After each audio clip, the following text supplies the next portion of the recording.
Second part. Why you? Did that woman make you do this? The girl asked. That's right. Meg felt her whole body tremble like she had the egg. For the first time in her life, she was shaken by the urge to murder somebody else. The Duchess had deduced the relationship between Meg and the man. She knew how Meg felt. And how Wesley felt too. And that was why she'd sent him to assassinate Meg, making him kill the woman he loved. Could there be any more twisted form of entertainment? Still gripping the longsword, Wesley twisted it with both hands. Meg writhed in a pain beyond description. Take this, stab me, fulfill your purpose here. Wesley, Meg said almost in a whisper, kiss me. Her human lips met those of the mask. The kiss that should have been shared in another world here had the taste of blood to it. Meg shouted, springing back up. Power was filling her, for the mask had been spattered with Meg's blood. Wesley had been slammed into a wall a good 15 feet away, and Meg bounded for him. In midair she grabbed the handle of the longsword with both hands and pushed. The tip of it poked out her back. Wesley will be together on the other side.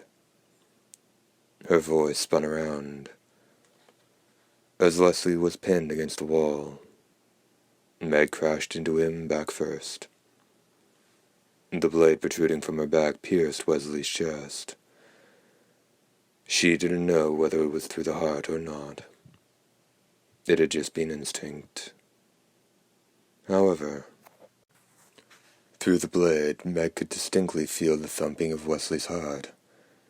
It was quickly growing weaker. Meg hadn't erred in her aim. The longsword had stopped at its hilt. The tip had gone through the chest of both Meg and Wesley, and was embedded in the stone wall. Meg. When he said her name right in her ear, his voice was awfully calm, the sort of voice that presaged whispered words of love. Tears spilled from Meg's eyes, but that was all there ever was. Meg extracted the longsword.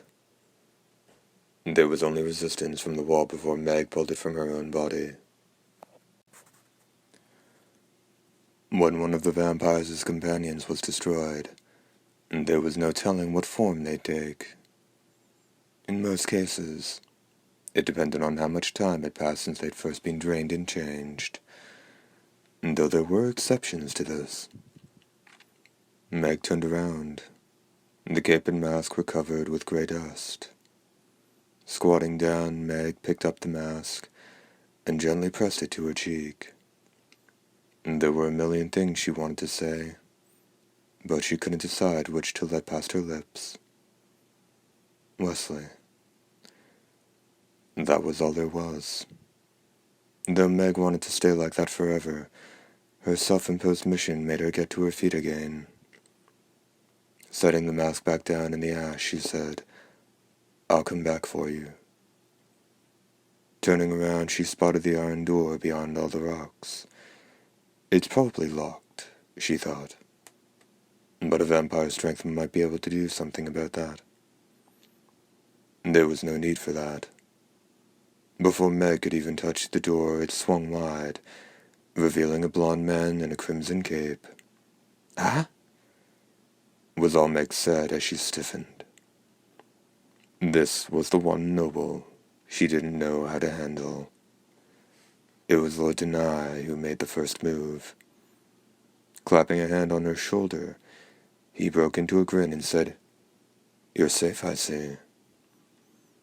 He then eyed her from head to toe, at which point his expression grew dour for a moment, then quickly gave way to a carefree smile. So you've become one of us, have you? Oh, that's splendid. Spare me, Meg shouted. all the while trying to keep the anger off her face. It's not like I'm one out of choice. So don't you dare go thinking how convenient it is that you guys have got a new servant.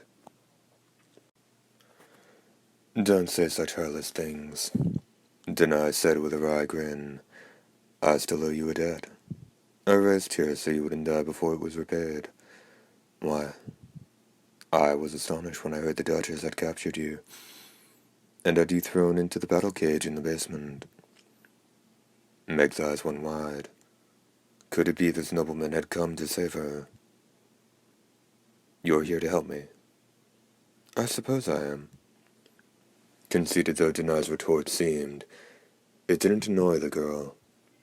At the very least, he was trying to keep his promise to a human. But I am surprised you were fine. Who was your opponent?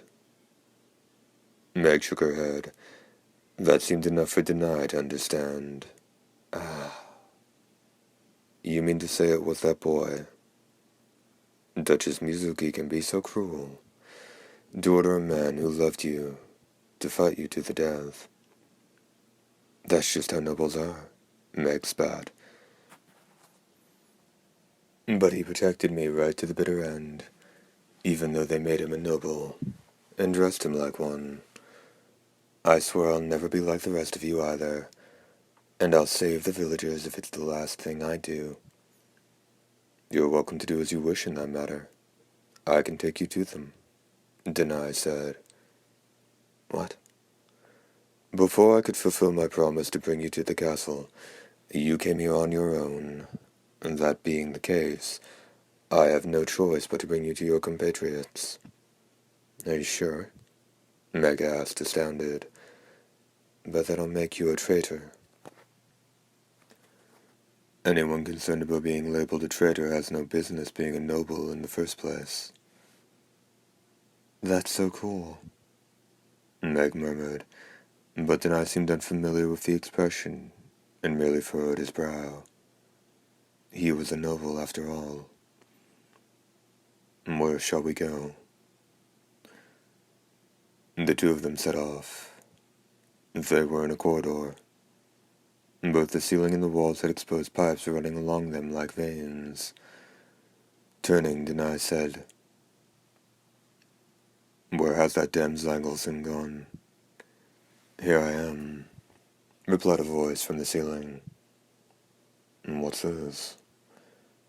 When Denai looked up, Meg had sensed the tension that filled his body, and she probably wasn't the only one. Meg and Denai were in a passageway that intersected a 30-foot wide corridor, and the girl saw a pair of figures up above looking down at them. One was a white-haired old man clearly dressed as a servant, and the other wore a gray cap and had bandages wrapped around his hands and face. For an instant Meg thought the latter to be a patient, but his bloodshot eyes, the soul part of him exposed, gave off a supernatural aura so intense it almost blinded her. And apparently the eyes alone were enough for Denai to deduce his identity. Duke Dendorian, whatever has happened to you? The astonished Denai groaned, and Meg was immediately dumbfounded. This was the husband that vile Duchess had jilted in her love for Dee. But he had such a force to him. She found it inconceivable that he was some dim-witted husband who'd been cuckolded. When did you return to the castle? Denai inquired in a shrill tone. Given how terribly surprised he seemed, this was apparently someone who wasn't to be taken lightly. He has come and gone a number of times in secrecy, Zangleson replied. He was the very picture of a loyal retainer, but that loyalty extended to only one person. You led him here, Denai said, his voice and his eyes suddenly growing cruel. Correct, sir. Though His Grace the Duke had no intention of returning to the castle. I insisted on bringing him here.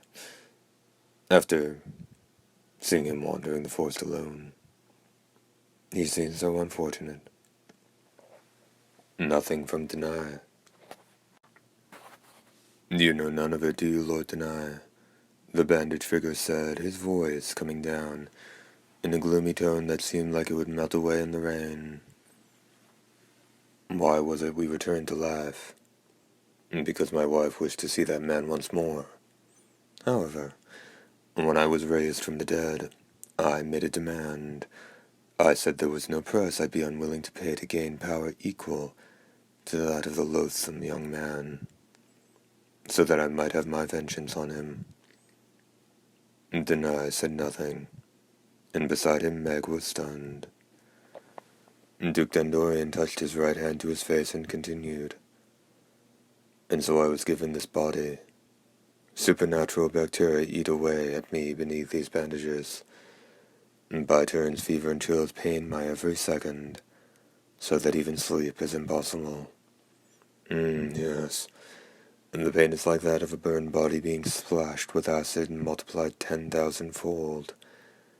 Yet I rejoice, Lord Denai.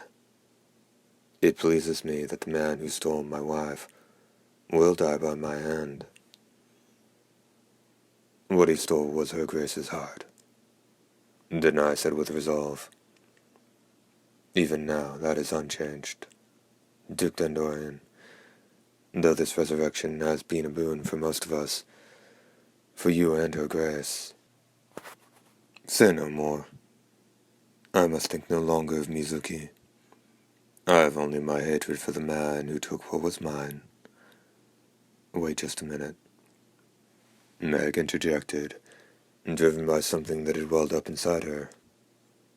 Is that what this is?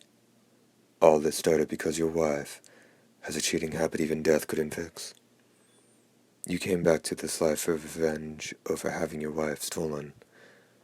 That's the stupidest thing ever. Think for a second about all the trouble you've caused everybody else. Some of the folks from my village got changed in strange ways or killed. In order to save me, the sheriff I came over with let me. Well, he died. And then there's the matter of me ending up like this. And it's all because of your wife's lousy playing around and your stupid jealousy. Could just die over it. And the girl's voice quaked, and there was a salty taste in her mouth. Tears. No. We can't have you dying on us. Dandorian's words hammered Meg. Second part end.